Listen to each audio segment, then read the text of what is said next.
할렐루야. 예, 이 세상은 언제 어느 순간에 어떤 일이 일어날지 모르는 불안한 세상 속에 살고 있지만 이 세상 그 무엇으로 얻을 수 없는 늘 평안을 안겨주시는 우리 주님을 향하여 할렐루야 찬양대에서 귀한 찬양을 올렸습니다. 우리 주님께서 영광 중에 받아주신 줄로 믿습니다. 찬양의 가사처럼 늘 주님이 주시는 그 평강을 우리의 삶 속에 매일매일 누리고 그 은혜에 보답하는 마음으로 주님께 경배하고 찬양하고 영광 돌리는 우리 모두가 되기를 주의 이름으로 축원합니다. 우리 옆 사람 인사 나눕시다. 주님께 영광 돌립시다. 네, 주님께 영광 돌립시다. 네, 고대 오리엔트 신화에 나오는 괴물이 있는데 그 괴물의 이름이 스핑크스입니다. 스핑크스 하면 우리가 일반적으로 잘 아는 이집트 피라미드 앞에 놓여져 있는 어떻게 보면 피라미드를 지키는 수호 동물로서 스핑크스가 있는 것을 우리가 볼 수가 있습니다. 이 스핑크스는 티베트의 그 암산 부근에 살면서 지나가는 사람들에게 수수께끼를 냅니다. 그래서 그 수수께끼를 맞추는 사람은 그냥 통과를 시키지만 그 수수께끼를 맞추지 못하는 사람은 그 자리에서 잡아먹는 아주 그냥 무지막지한 짐승이 바로 이 신화 속에 있는 짐승 스핑크스의 뜻입니다. 예, 스핑크스의 이 수수께끼의 내용은 뭐냐면은 바로 아침에는 네 발로 걷고 또 점심 때에는 두 발로 걷고 또 밤이 되면은 세 발로 걷는 짐승이 무엇이냐 하는 수수께끼였습니다. 이 질문에 대답하지 못했던 많은 사람들이 이 스핑크스 괴물에 의해서 죽어갔습니다. 그런데 마침 이 수수께끼를 풀었던 사람이 있는데 그 사람의 이름이 오디푸스였습니다. 이 오디푸스는 이 스핑크스로부터 이런 수수께끼를 질문을 받았을 때에 그는 그대로 맞춰버립니다. 그것은 바로 사람이다.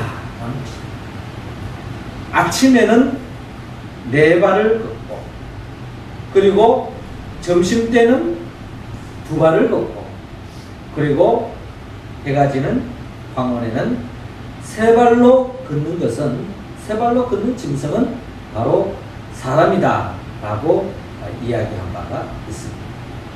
우리는 이 수수께끼를 통해서 인간이란 어떤 존재인가 사람이란 어떤 존재인가 하는 것을 우리가 헤아려 볼 수 있습니다. 아닌 게 아니라 우리 인간은 모두가 태어나면 가난한 아이로 태어나잖아요. 이 가난할 때 여러분 생각해 보십시오. 이 가난할 때는 그 부모가 챙겨주지 않는다면 돌봐주지 않는다면 보호해주지 않는다면 그 생명을 참으로 연명하기에 너무나도 한계가 있는 것이 바로 이 갓난 아이의 모습입니다. 네 발로 걷는 것처럼 많은 사람들부터 도움을 받아야 살 수 있는 존재인 겁니다. 그런데 그러했던 인간이 시간이 점점 지나고 성장하고 성숙해 가면 이제 젊을 때가 20대가 넘어지어 가면은 나름대로 이제 두 발을 걷기 시작하는 거죠. 또 이 젊을 때 혈기왕성할 때는 나의 사전에 불가능이라는 없다. 내 힘으로 모든 일을 다 할 수 있다. 내 사전에는 어디든지 다 갈 수 있고 어디든지 다 오를 수 있고 어떤 장애물도 다 뚫고 나아갈 수 있다 하는 그런 패기가 있습니다. 젊음이 있는 거죠. 그러던 인간이었지만 그것이 얼마나 오래 갈까요?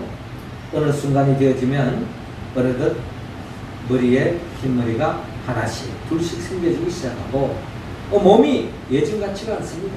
그러다가 연세가 지긋하게 지나가면 젊을 때야 뭐 돌을 씹어 먹어도 소화시킨다고 하는 그런 젊음을 때가 있었던가 하면은 어느 순간에는 이빨도 예전같이 않고 이제 틀니로 아니 혀로서 음식을 씹어먹고 결국 머리는 하얀 백발이 되어가고 또 지팡이를 의지하지 않고는 움직일 수 없는 그런 상황으로 전락되어지는 것을 볼 수 있습니다. 이러한 인간의 모습을 바라볼 때에 결국 인간은 내 힘으로 뭐든지 다 할 수 있을 것 같지만 결국 인간은 사실 내 혼자 스스로 힘으로 존재할 수 없는 것이 인간이라는 겁니다. 결국 사람은 누군가의 도움에 손길이 있어야 합니다. 누군가의 도움이 손길이 없이는 우리는 온전히 지탱할 수 없고 온전히 내 힘, 내 스스로 존재할 수 없는 것이 바로 인간이다. 그렇습니다. 사람은 누군가의 도움이 손길이 필요합니다. 오늘 성경 요한복음 14장도 그러한 맥락 속에서 예수님께서 이제 하나님의 뜻을 이루기 위하여 십자가의 길을 가기 전에 제자들과 이별을 점점 준비하고 있습니다. 언젠가 이 제자들과 이별을 이제 해야 되는데 이 제자들 그냥 놔두고 주님이 혼자 떠난다고 하는 것은 결국 마음이 나름대로 무거웠던 것 같습니다. 예수님도 인간의 몸으로 오셨기 때문에 인간의 연약함을 그 누구보다 잘 아셨기 때문에 이 제자들의 형편을 헤아려서 이 제자들과 이별을 하지만 그럼에도 불구하고 오늘 요한복음 14장은 한마디로 내가 너희와 함께 하겠다. 내가 너희를 도와주겠다. 너희를 홀로 어려움에 처하도록 그냥 어려움의 지경에 빠져있도록 놔두지 않겠다. 내가 너희를 도와주겠다. 함께 해주겠다 하는 약속의 말씀이 오늘 요한복음 14장에 기록되어 있습니다. 이 말씀은 예수님과 이별을 앞두고 있는 제자들에게만 하는 말씀이 아니라 오늘을 살아가는 우리 믿음의 사람들, 아니 이 세상을 살아가는 모든 사람들에게 있어서 우리는 오늘 이 시대를 살아감에 있어서 참으로 언제 어느 순간에 어떤 일이 일어날지 모르는 그런 불확실한 이 시대 속에서 결국 주님의 도움이 손길이 없이는 우리는 한순간도 마음을 놓을 수가 없는 그런 불안한 불확실성한 시대 속에 우리가 살아가고 있다는 거예요. 그러한 우리들에게 주님은 그런 속에 낙심하지 말고 주저앉아 있지 말고 낙담하지 말고 다시 일어서서 나아가기를 주님은 원하고 있습니다. 그러한 마음을 가지고 주님은 오늘 요한복음 14장을 통하여서 한마디로 우리를 도와주시겠다. 어려움이 있을 때 그 속에서 흐드기지 말고 낙심하지 말고 절망하지 말고 내가 너를 도와줄 테니까 힘차게 믿음의 길을 걸어가라 하는 그런 마음으로 주님께서 오늘 말씀하고 계시는데 오늘 성경 본문을 통하여 구체적으로 주님은 어떻게 우리를 도와주시고 우리와 함께 해주시는지 오늘 성경을 통하여 헤아려보기를 원합니다. 먼저 주님은 오늘 본문 16절 17절을 통하여 진리의 영으로 우리를 도와주시겠다라고 말씀하고 있습니다. 제가 16절 읽을 테니까 여러분들이 17절을 읽어주시기 바랍니다. 내가 아버지께 구하겠으니 그가 또 다른 보혜사를 너희에게 주사 영원토록 너희와 함께 있게 하리니 그는 진리의 영이라 세상은 너희 그를 알지 못하나니 이는 그를 보지도 못하고 알지도 못함이라. 그러나 너희는 그를 아나니 그는 너희와 함께 하시니며 또 너희 속에 계시겠습니다. 아멘. 주님은 우리를 홀로 버려두지 않으시고 진리의 영으로 우리와 함께 하시고 도와주시겠다라고 약속하고 있습니다. 어느 나라의 왕이 임종을 앞두게 되었습니다. 그래서 이 왕위를 자기 사랑하는 아들에게 물려줘야 하는데 이 아들이 셋이 있었습니다. 이 세 아들에게 누구에게 이 나라를 물려주면 좋을까? 어느 아들에게 물려주었을 때 이 나라를 가장 행복한 나라로 또 그 어떤 어려움도 극복해 나가고 잘 사는 나라로 만들 수 있을까 하는 생각이 들어서 이 세 아들을 불렀습니다. 그리고 이 세 아들에게 이야기하기를 너희들이 이 세상에 나가서 너희들이 생각하기에 가장 소중하게 생각되어지는 물건을 가지고 온다. 그리고 어떻게 하면 이 나라를 가장 부강한 나라로, 가장 잘 사는 나라로 백성들이 행복하게 살 수 있도록 하기 위해서는 어떻게 하겠느냐라고 질문을 했습니다. 그래서 이 왕자들이 세계를 다니면서 어떻게 하면 이 나라를 잘 이끌 것인가 하고 고민 끝에 한 가지의 물건들을 다 가져왔습니다. 예, 첫째 아들은 부채를 가져왔습니다. 예, 무더운 날씨에 이 부채를 사용하면 시원하잖아요. 근데 이 부채는 단순히 그냥 무더운 날씨에 신선한 바람을 땀을 식히기 위한 부채라기보다는 이 부채를 한번 이렇게 휘젓더니 큰 군대가 일어납니다. 큰 군대가 동원되어지는 겁니다. 그래서 이제 이 아들이 하는 말이 아버님, 제가 이 부채를 사용해서 큰 군대를 이끌어가지고 이 나라를 그 어떠한 외세로부터 방어해 나갈 것이고 또 이 세계를 정복해 나가면서 이 나라를 부강한 나라로 힘있는 나라를 만들어서 백성들을 편하게 만들겠습니다. 그래서 이 부채를 사용해서 힘있는 나라가 됐으면 좋겠습니다. 라고 이야기를 하는 거예요. 마치 김정은과 같이 핵을 만들면 나라가 막 정말 행복해질 것 같은 그런 생각을 가지고 아마 이런 부채를 구해온 것 같습니다. 그런데 둘째 아들은 맷돌을 가져왔어요. 이게 또 웬 맷돌인가 하느니 이 맷돌은 참 신기하게도 이 맷돌을 싹 이렇게 돌리면은 그냥 금은 보화가 쏟아집니다. 돈이 막 나오고 돌릴 때마다 돈이 쏟아져 나옵니다. 그러면서 이 둘째 아들이 하는 말이 이 많은 금은 보화와 이 돈으로 경제를 일으키겠습니다. 아무리 나라가 부강하더라도 백성들이 경제적으로 힘들고 어려우면은 일자리가 없으면은 결국 행복해지지 않지 않습니까? 그래서 이 경제력을 부강한 나라를 만들겠습니다. 행복한 나라를 만들겠습니다. 라고 이야기하는 것이었습니다. 그래. 마침 제가 셋째는 뭘 가져왔느냐라고 물어봤더니 이 셋째는 책을 한 권 가져왔어요. 이 책은 사람이 바른 길을 찾아 살게 되어지는 그런 책이었습니다. 인간이 어떻게 살아야 되느냐, 사람이 어떻게 살아야 하느냐 하는 진리를 추구하는 지혜를 얻을 수 있는 그런 책을 가지고 와서 이 모든 백성들이 지혜로운 삶을 살고 정말 인간다운 삶을 살고 정직하게 살면은 이 나라는 결국 부강해질 수밖에 없습니다. 아무리 좋은 무기를 가지고 있다 할지라도 이 사람들이 타락해버리면 그 나라는 무너질 수밖에 없습니다.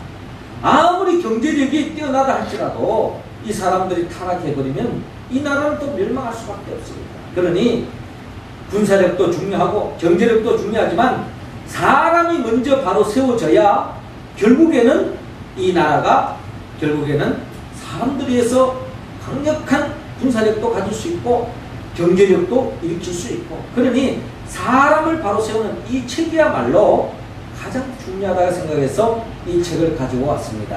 라고 이야기하는 것이었습니다. 결국 이 왕은 이 세 아들을 바라보면서 이 왕이 참 현명한 왕이었던 것 같아요. 그래서 세 번째 아들에게 내가 너에게 이 왕위를 물려주겠다라고 말씀하신 것이었습니다. 예수님께서도 이 제자들과 이별을 하면서 이 제자들에게 무슨 이 제자들이 이 세상을 살아가는데 어떤 어려움과 역경이 없도록 무슨 큰 군대를 세워준 것도 아니었습니다. 그리고 너희들이 이 세상을 살아갈 때에 주의를 감당할 때에 돈이 얼마나 중요한지 모른다. 사실 그렇잖아요. 이 세상에 뭘 일을 하더라도 돈이 얼마나 중요한지 모른다. 그러니 내가 너희들에게 통장에 막 그냥 수백억을 넣어줄 테니까 돈 걱정하지 말고 열심히 한번 하나님의 영광을 위하여 살아봐라 하고 그냥 금은과 통장에 돈을, 뭉칫돈을 안겨주겠다 그랬습니다. 그럼 주님이 안겨준 게 뭐냐? 오늘 성경 본문 16절에 보니까 내가 아버지께 구하겠으니 그가 또 다른 보혜사를 너희에게 주사 영원토록 너희와 함께 있게 하리니라고 말씀하십니다. 그러니까 주님이 주신 것은 어떤 무기도 아니고 또 돈도 아니고 또 다른 보혜사를 주겠다는 겁니다. 또 다른 보혜사, 성령을 보내주시겠다는 거죠. 그 성령으로 인하여서 영원토록 너희와 함께 있게 하겠다는 것인데, 이 함께하는 이 성령이 하는 역할이 뭔가 하니 오늘 본문 17절에 그는 진리의 영이라고 말씀하고 있습니다. 이 진리의 영, 성령이 임해서 이 진리의 영이 이끌어주면은 우리를 가장 올바른 길로 갈 수 있도록, 진리의 길을 갈 수 있도록, 행복한 삶으로 나아갈 수 있도록, 또한 가장 영원한 생명의 길로 갈 수 있도록 인도해주는 이 진리의 영을 너희에게 대해주겠다라고 주님이 말씀하고 있습니다. 그렇습니다. 주님이 또 다른 보혜사 성령이 우리에게 임할 때에 우리는 사실 한치 앞을 내다볼 수 없습니다. 그리고 우리는 시대 속에서 정말 나름대로 지혜를 모으고 나름대로 우리가 생각을 하지만은 나름대로 이 시대의 문제를 해결할 수 있는 해결점은 사람마다 각기 달라질 수가 있습니다. 그러나 진리의 영이 함께 하셔서 우리를 진리의 길로 인도해 주실 때에 우리는 가장 행복한 삶으로 나아갈 수 있고 행복한 나라가 될 수 있다. 이스라엘 백성들이 출애굽을 하여 적과 꿀이 흐르는 땅으로 나아가는데 그들은 광야의 여정 속에서 어디로 가야 할지 몰랐습니다. 그러나 이스라엘 백성들이 낮에는 구름 기둥으로 밤에는 불 기둥으로 그 인도하심을 따라 그들은 걸어갔습니다. 그 불 기둥과 구름 기둥의 인도하심을 따라 나갔을 때에 그들이 원하는 소원의 항구 적과 꿀이 흐르는 땅으로 나아갈 수 있었던 것입니다.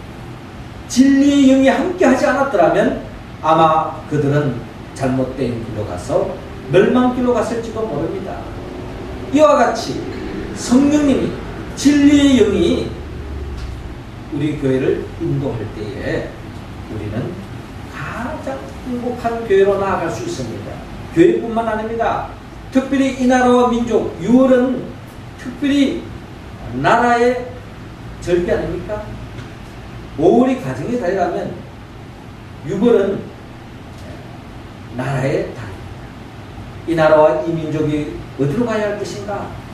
진리의 영이 인도할 때에 결국 우리는 바른 길로 갈 수가 있습니다. 특별히 이제 우리 6월 4일은 우리 지방선거가 있습니다. 정말 어떤 사람을 뽑아야 할 것인가? 어떤 사람이 진정한 일꾼인가? 사실 우리는 사람들의 말을 들어보면은 헷갈릴 때가 있습니다. 그러나 진리의 영이 함께 할 때에 우리는 올바른 사람을 세울 줄로 믿습니다. 이처럼 진리의 영이 함께 할 때에 우리는 가장 복된 길로 나아갈 줄로 믿고 우리 모두가 성령 충만함을 입어서 진리의 영이 함께함으로 진리의 영의 인도함을 받아서 정말 가장 행복한 삶으로 나아가는 우리 모두가 되기를 주의 이름으로 축원합니다. 이어서 두 번째로 주님은 우리에게 오늘 본문 18절을 통하여 위로의 영으로 함께 해주겠다라고 말씀합니다. 18절 말씀 우리 할렐루야 찬양 가운데 읽어주시기 바랍니다. 시작. 내가 너희를 구하와 다시 버려두지 않냐고 너희에게로 오리라. 아멘. 주님은 위로의 영으로 우리를 도와주겠다라고 말씀하고 있습니다. 세계적인 또 인류 역사상 가장 뛰어난 업적을 남긴 사람이 많이 있지만 그 중에 우리는 과학적으로나 예술적으로 우리가 놓칠 수 없는 사람, 그 사람이 바로 레오나르도 다빈치입니다. 이 레오나르도 다빈치는 그의 많은 작품 중에 우리가 잘 아는 밀레의 만종과 함께 그의 그림 모나리자가 있죠. 이 모나리자 그림 모르는 사람이 없을 것입니다. 세계 미술사에 빛난 걸작품을 남긴 사람이죠. 이 예술뿐만 아니라 이 레오나르도 다빈치는 이 과학적인 많은 것을 발명했는데, 특별히 무슨 잠수함이라든지 뭐 비행기라든지 또 우리 일상 속에 자전거 이런 것도 다 이 레오나르도 다빈치가 그의 상상 속에 설계를 만들고, 그것을 기반으로 과학자들이 잠수함도 만들고 하늘의 비행기도 만들고 또 우리 일상 속에 자전거도 만드는 그런 놀라운 영감을 안겨준 사람이 바로 레오나르도 다빈치인 것입니다. 그런데 이 레오나르도 다빈치가 태어날 때부터 훌륭하고 세계적인 인물이 됐냐? 그렇지 않습니다. 이 레오나르도 다빈치는 어릴 때에 고아로 태어났습니다. 그러니까 태어나자마자 부모님들이 다 세상을 떠나고 정말 홀로 힘으로 세상을 살아야 되는데, 그의 외할머니의 품에 안겨서 할머니의 도움 속에서 자랐던 것이 바로 레오나르도 다빈치였습니다. 어린 시절, 고아 시절을 보내면서 늘 기가 죽은 듯이 그 어떠한 사람과 대인관계도 별로 좋지 않았습니다. 그리고 어릴 때부터 특별한 재능이 있었던 것도 아니었어요. 그리고 가는 곳마다 문제를 일으키고 친구들로부터 왕따를 당하는 그러한 사람이 바로 레오나르도 다빈치였던 것입니다. 그런데 이 레오나르도 다빈치에게 있어서 그 할머니는 이 레오나르도 다빈치가 집을 나갈 때마다 늘 들려주는 말씀이 있었습니다. 너는 무엇이든지 할 수 있어. 할머니는 너를 믿는다 라는 말씀이었습니다. 너는 무엇이든지 할 수 있다. 기죽지 말라. 그리고 너는 반드시 훌륭한 사람이 될 거야. 난 너를 믿는다 하는 할머니의 그 말씀. 그 말씀을 듣고 자라는 이 레오나르도 다빈치는 점점 자존감을 찾게 되어졌고, 결국 그가 자신감이 생기며 그가 열심히 노력하고 힘쓴 결과 결국 레오나르도 다빈치는 이 세상 속에 없어서는 안 될 훌륭한 인류의 역사에 좋은 영향력을 끼치는 자리매김을 할 수 있었던 것입니다. 이처럼 레오나르도 다빈치가 이와 같은 훌륭한 사람이 될 수 있었던 것은 그의 성장 과정 속에 때로는 어려움도 있었고 넘어질 때도 있었고 때로는 낙심될 때도 있었지만, 그때마다 할머니의 그 위로와 격려의 말씀이, 희망의 말씀이, 믿음의 말씀이 이 레오나르도 다빈치를 힘있게 해주고 다시 생명을 얻고 그가 힘차게 인생길을 살아갈 수 있는 것입니다. 그렇습니다. 이 세상에 살아가는 어떤 가정이나 어떤 교회나 어떤 나라든지 모든 일이 일사천리로 진행되는 것이 없습니다. 어떠한 강대국도 어떠한 훌륭한 사람도 나름대로 역경이 있고 어려움이 있고 위기가 있습니다. 그러나 그때마다 누군가의 격려와 누군가가 희망의 말을 던지고 누군가가 위로해 줄 때 그 자리에 일어설 수 있는 것입니다. 특별히 오늘 우리 사회를 바라볼 때에 4월을 보내면서 5월을 보내면서 우리가 하루가 멀다 합시고 끊임없이 사고가 나는 소리, 끊임없이 화재 소리, 끊임없이 사람 죽었다는 소리가 끊임없이 나오고 있습니다. 우리를 절망케 하고 정말 한치 앞을 내다볼 수 없는 그런 시대 속에서 정말 모든 것을 내려놓고 싶고 뭔가 의욕을 상실한 그런 삶을 우리가 살아가고 있지 않습니까? 주님은 이러한 우리들을 향해서 우리에게 말씀합니다.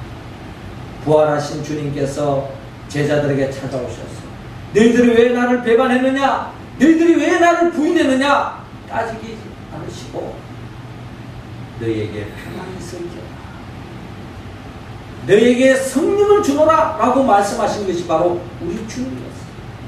그 주님의 위로의 말씀, 그 주님의 믿어주는 말씀이 없었더라면 아마 제자들은 다시 일어설 수 없었을 거예요. 그러나 주님의 그 위로의 말씀, 그 격려의 말씀, 주님의 그 함께하는 그 말씀을 통해서 제자들이 일어났던 것처럼 우리도 주님께서 오늘 우리에게 말씀합니다. 내가 너희를 고와 같이 버려두지 아니하고 너희에게로 오리라 라고 한 말씀처럼 성령님을 통하여 우리가 함께 하시고 우리를 고와 같이 홀로 버려두지 않는다는 것입니다. 그 성령님이 우리와 함께 할 때에 성령님은 우리와 동행해 주시고 우리에게 힘 주시고 격려해 주실 줄로 믿습니다. 사단은 참소자입니다. 우리의 작은 것을 들춰내면서 우리의 부족함을, 우리의 연약함을 지적하면서 결국 우리를 지옥의 구름으로 몰아넣고 있지만 주님은 우리를 변호해 주시고 주님은 우리를 위로해 주시고 주님을 결국 우리와 함께 천국의 길로 인도해 주실 줄로 믿습니다. 그러므로 우리 모두가 성령의 도움을 받았습니다. 위로의 영의 인도하심을 받아서 주님의 주시는 그 힘으로 힘을 얻고 자리에서 일어서서 힘차게 나아가는 우리 모두가 되기를 주의 이름으로 축원합니다. 이어서 주님은 우리 모두에게 오늘 본문 20절을 중심으로 일치의 영으로 도와주시겠다 하고 말씀합니다. 20절 말씀 여러분 한번 더 읽어주시기 바랍니다. 시작.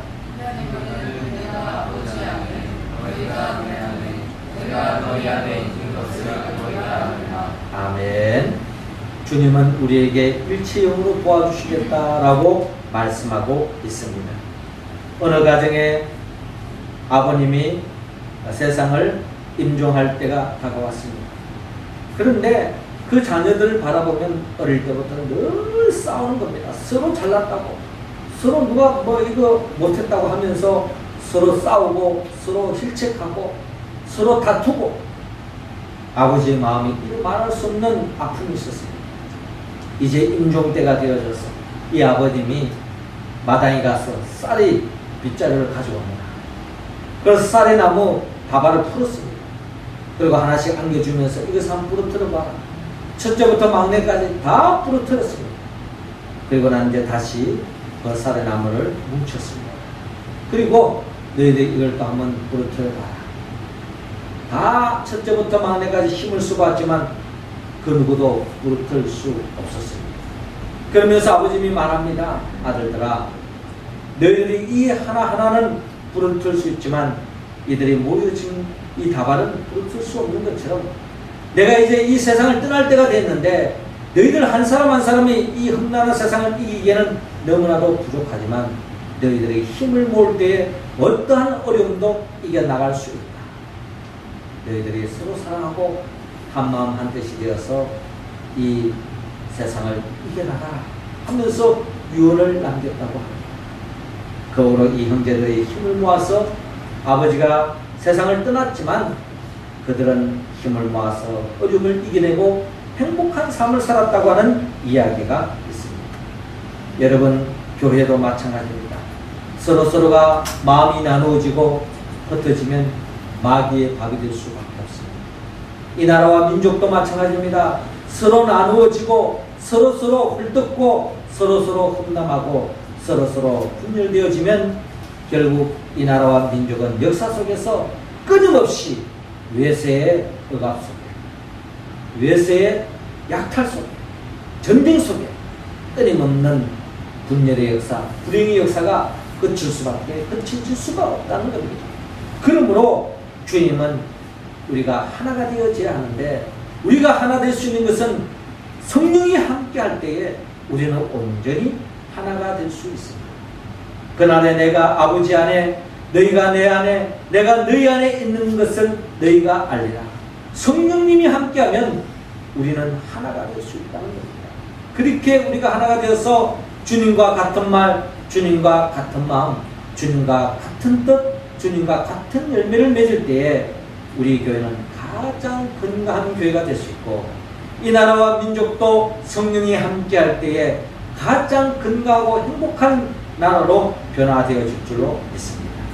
사랑하는 성도 여러분, 주님은 오늘 이 시간 우리 모두가 성령의 도우심으로 말미암아 진리의 영, 위로의 영, 일치의 영이 함께함으로 말미암아 이 모든 어려운 현실을 이기고 승리하며 나아가기를 원합니다. 그 성령을 받기 위해서는 우리는 보혜사 성령의 충만함을 입어야 하는데, 나를 위하여 십자가에 못 박혀 죽으시고 부활하신 예수 그리스도의 영이 함께 할 때에 우리는 이 주님이 우리에게 도와주시겠다고 하신 이 진리의 영, 위로의 영, 일체의 영이 함께 할 때에 우리는 더없는 부족함이 없는 삶으로 나아갈 줄로 믿습니다. 우리 모두가 성령 충만함으로 주님이 도우심으로 인하여 이 험난한 세상을 이기고 승리의 길로 나아가는 우리 모든 성도들, 우리 가정, 이 나라와 민족, 우리 교회가 되기를 주의 이름으로 축원합니다. 기도드리겠습니다. 하나님 아버지, 이 시간 우리 모두에게 성령의 기름을 부어 주시옵시고 성령 충만함으로 말미암아 우리가 더없이 주의 도우심을 받는 우리 교회가 되게 하여 주옵시고 우리 가정, 이 나라와 민족 될 수 있도록 인도하여 주옵소서. 예수님의 이름으로 기도드리옵나이다. 아멘.